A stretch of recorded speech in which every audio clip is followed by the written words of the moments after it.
I think you have to pay for the heated seat subscription. Didn't have to subscribe for these ones. Yeah. Now we're going to be going down to the workshop today. Yes, I have a workshop. Well, I don't have a workshop. My friend has a workshop which I will be able to use. So I'm sort of counting it as my workshop at the same time. He is currently building an E30 M3 Ute. Now, I say M3, I think it's a 323i Cabriolet. I'm not sure. I cannot wait to see where he's at with this build. He's just got the workshop to start basically working on this car full time, and he does have his own YouTube channel. So if you are interested, be sure to check it out. Blacknight Creations is the name of the channel, and I will put in a link in the description. But without further ado, we're gonna go hop in the M140i. We're gonna go say hi to Lewis and see where he is at with this E30 Ute conversion build, so to speak. Hope you're all doing well. Let's get to it. Peace.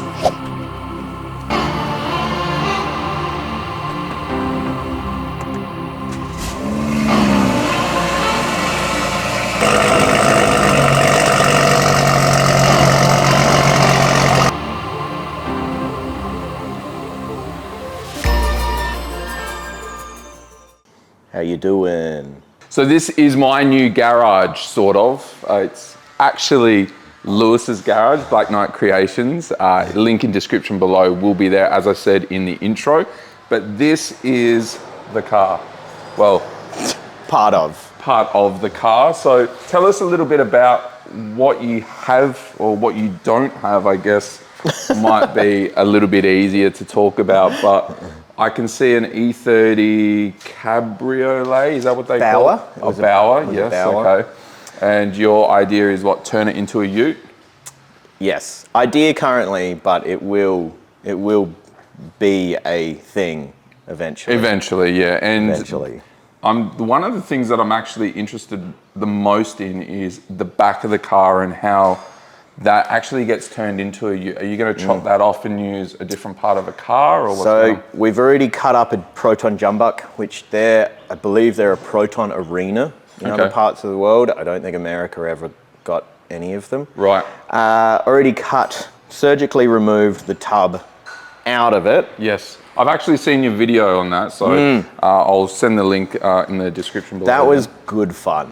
Yeah. It also gave us the chance to think about the content that we're going to do after this car. Yeah. Which this one's probably a big project. Yeah. The other one's maybe like a medium project. Okay, well, I can see a bit of rust that needs to be fixed in the car, which I've got some good close-ups of. What are you actually planning on doing there? Like, does this have to be replaced, or do you just weld up and attach? Like, because obviously you've got an engineer involved as well. Yes, yeah, all of it's going to be engineered. We've got big plans for all of the modifications on the inside. Yep. Luckily, I met this magical man called Eden who does rust repairs. Okay. And he's the partner that I'm doing it with. You want to give a little shout out to where he works? Nowhere, because he doesn't work anywhere. He does his own thing. Okay, yeah. And I brought him on for this, so Wow. he'll be able Very to repair all of this within his own time. Yeah, it's funny because when you look at these like restorations and stuff that people do, you sometimes think that it's just the one person doing, but it really does take, I guess, like a family of people to get this sort of thing done that. Yes. Yeah. So one of the mods we're going to be doing is M4 seats. Yep. Haven't seen it done in an E30. We've already got 3 of the 4 mounting points kind of sorted. Yep. And you're doing all this yourself? Yeah, all the fabrication work. So when it comes to the family, I tracked down a local bloke, and he, as far as I'm aware, he's a wizard with wiring. So gave him the M4 seats. Yep. $50 later, he had the M4 seat running just off a battery and a switch. Wow. Yeah, because as you can appreciate, the electronics in these cars back, what year is this? This is an 84, as far as I'm aware. Yeah, there was probably like one switch wire to tell the car to turn on, and now, obviously, with the new cars. They did have heated seats. Oh, they did? What, back in 84? Yeah, that was an option, and I remember going through the service manual, and there is a fuse in the fuse box Right. specifically for heated seats. So It can be done. Does this have factory heated seats or not? Did it? This one didn't. This one didn't. So it was an option. No. Okay.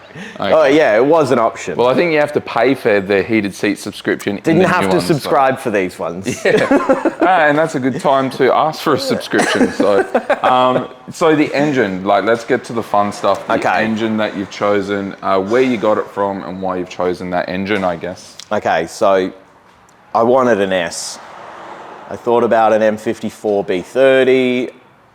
I thought maybe doing a M50 B25 stroker. Because it'd be a lot cheaper, obviously. Considerably cheaper, Yeah. but I wanted an S. It had to be an S. Okay. One came up for sale on Marketplace, a S50 B32. Okay.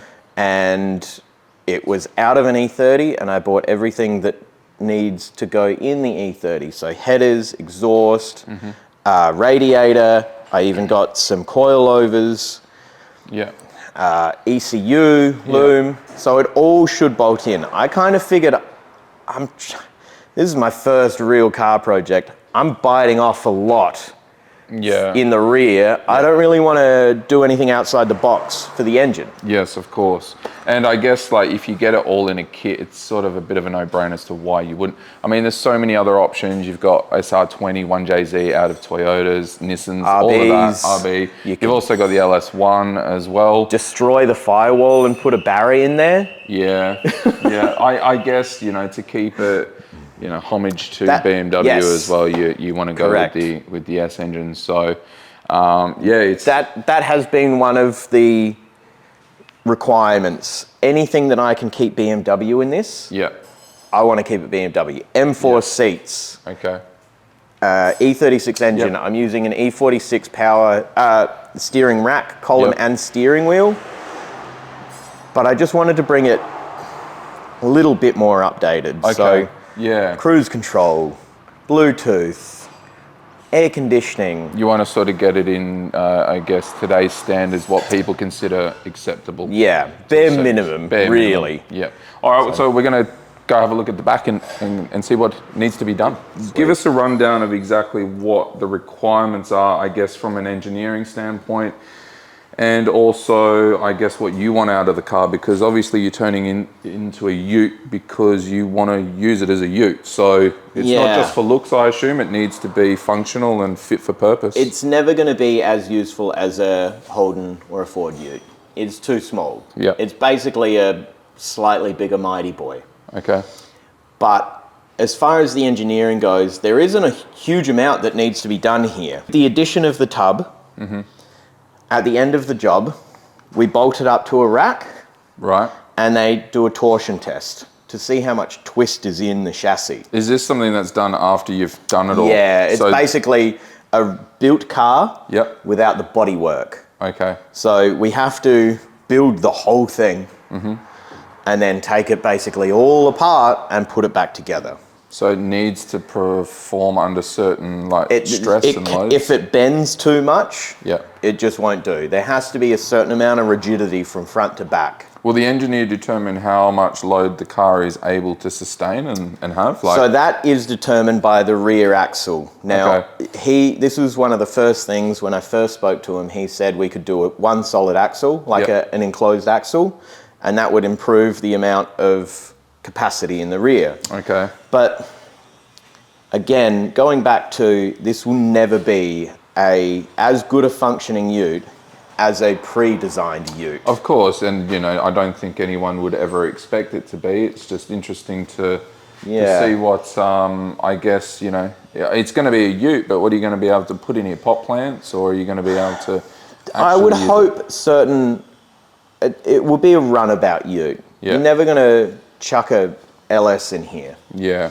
It just doesn't have that capacity to it. Yeah, and in relation to what actually stays and what goes here? So as a bower, there is more structure in the rear than a coupe or a convertible. Considerably more than a convertible. Yep. Luckily, a jumbuck along this line, they're basically the same dimension width-wise. Okay. So the plan is, we still want a functioning tailgate because every good ute has a tailgate. So we can cut down the side and use the jumbuck mechanism as a tailgate, and then just hopefully superimpose this onto the fascia of the jumbuck. Yes. I am currently trying to track down E30 M3, a full body panel. So Yes. I can get the front fenders, but the panels are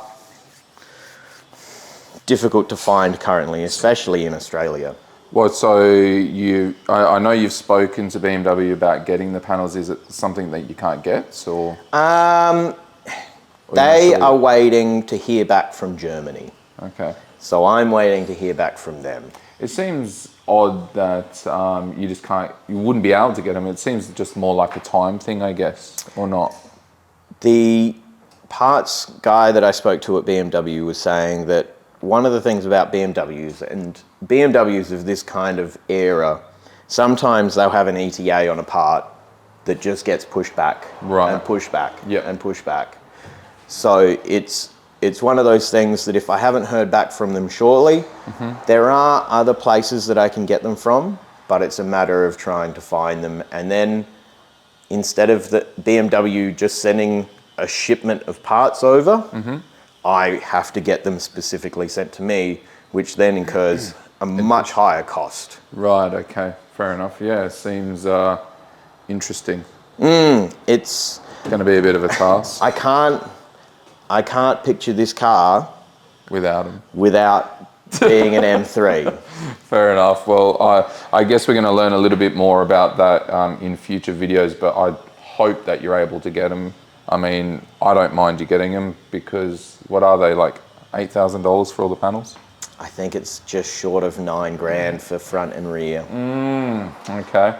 And the wheel wells, do they stay the same? Or do they get modified? I've tried to contact a couple of local suspension manufacturers. Yeah. And none of them have gotten back to me. I could probably get in contact with them again and show how serious I am. Look at these little strut towers here. They're so baby. So I would have to so tiny. Cut the wheel well out of the jumbuck and then make a cover to cover them. This just seems like a lot of work.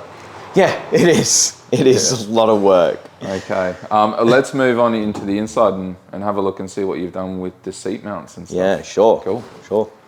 So let's go through what you've done inside the car if you just want to show us. The M4 seats, the rails are 5 millimeters narrower to each other. So this hole closest to the door, that only needed to be burred out. Okay, yep. To clean it up.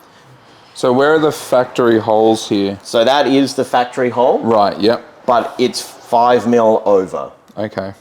And then we've welded up the hole and then re-drilled it and cleaned it out. Yep. I'm still going to put a reinforcement plate from the underside to make sure that it's all safe. Yeah, is that something the engineer wanted? Or yes, yeah. And this is one of those things that you over-engineer everything to make sure that that is not the failure point.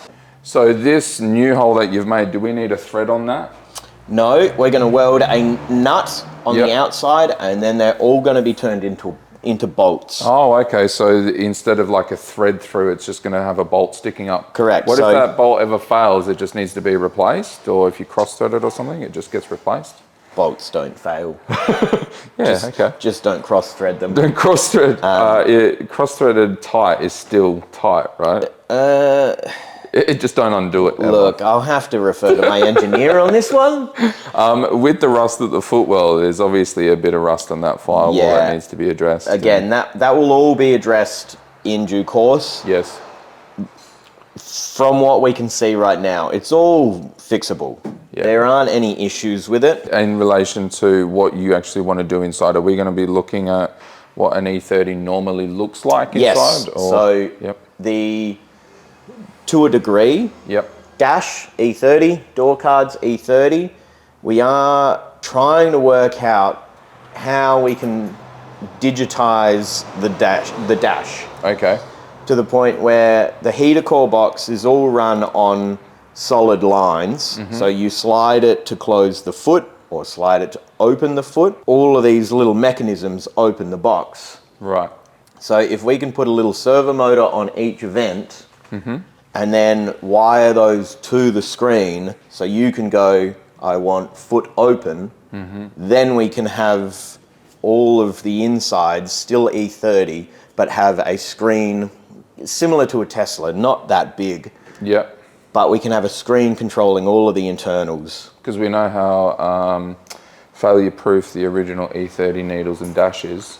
They never fail, do they? Yeah, so the dash, the gears. Okay, so a hot tip for anyone watching who owns an E30, do not reset your trip meter while moving. Just don't touch anything. You can reset your trip meter, Okay. but while you're stationary, the gears eventually turn into cheese and you will strip them immediately. Lovely. So with the dash, we'll put little screens behind it so it looks like the fascia is still there, or it won't look like, the fascia will still be there, but with digital screens behind it. No, that sounds like it's going to be sick. And are we going auto or manual? Like it's a manual box you got? Manual. Yeah. I've got a 5-speed gearbox. I am going to look for a 6-speed. Do we have a budget for this? Like have you set budgets, or it's just whatever it takes, or? To a certain extent, it is whatever it takes. Yeah. But the ballpark is under 70,000. Goodness me. Okay. Yeah. All right. So on that note, we'll move on to the next bit. So as I think everyone can appreciate the enormity of this project, where and how do you start? Like, have you got a process where you go, okay, we're doing suspension, seats, dash, or do you just go, well, we're going to be doing this today? No. The seats go in because then we can determine where the rear wall goes. We can do the modification for the steering column. Yes. The tub goes in, and then it's just other things. The tailgate can be done at any time. That's going to be a little bit of mocking up, trial and error. Wow. The front is just bolt-on stuff. There is a brake upgrade that I'm trying to work on that might be a nifty little upgrade to be done in the future. Where did you get those calipers from? Hey, so I guess I really wanted to document the start of this because I'm so excited to see the end of it. I don't like waiting, but I'm going to be able to wait for this. This is definitely going to be something that you don't see every day, which is probably one of the main reasons that you're doing it. I would assume. It is. I would say the number one reason that I've started this is I want a ute. Yes. I don't want a dual cab. They don't make anything other than a dual cab anymore. I mean, Hilux, you can get a 2-door. Yeah. But yeah, I want something out of the ordinary. Yeah, you can't go and buy this, can you? Can't buy it. No. What's the saying? Built, not bought. Yeah, I was thinking it when I first started the project. I thought, I can get one of those built, not bought stickers, and then thought, nah, I don't want to do that. Well, it's definitely going to be built and friggin' not bought, and I assume once you finish it, it's something that you're going to, cherish forever. It'll be a promotional car. Okay. For a good period of time. I've already spoken to Adelaide BMW, and I believe they're happy to put it in their showroom for a period of time. That'd be amazing, wouldn't it? If you can get the car to that sort of level where BMW are happy to show it off, well, wow, that's going to be next level. So, but there it is, the E30 Ute conversion with an M engine. It probably doesn't get any better than that, to be quite honest. Make sure you check out his channel, Blacknight Creations. Do your plug. Blacknight Creations, come check us out. Do whatever. We just got a workshop. Here it is. I have my own workshop. It's my workshop. Peace. See you in the next video. See ya.